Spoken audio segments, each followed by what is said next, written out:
Bonjour Patrick. Bonjour Jacques. Le TIPS, c'est une procédure à laquelle on a souvent recours chez nos patients cirrhotiques. On a parfois des réticences chez le sujet âgé. Tu as vu une étude à ce sujet? Oui, tout à fait. J'ai eu une étude qui était pour but d'évaluer si le TIPS était un moyen efficace et sûr chez ce type de patient.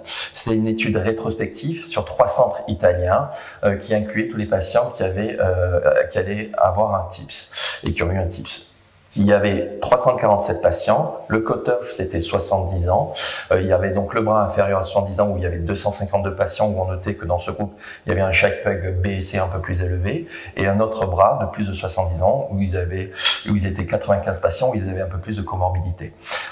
Il était à noter qu'il n'y avait pas de différence significative concernant le sexe, l'IMC et le MELD. Alors quels sont les résultats?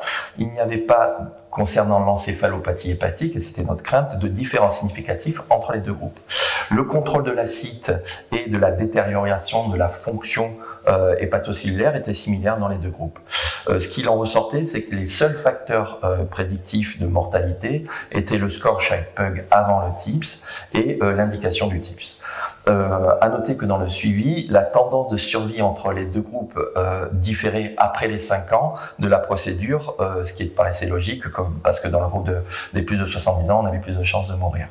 Donc en conclusion, cette étude repousse un peu plus la limite de l'âge dans l'indication du TIPS, mais nécessite quand même à être confrontée avec d'autres études à venir.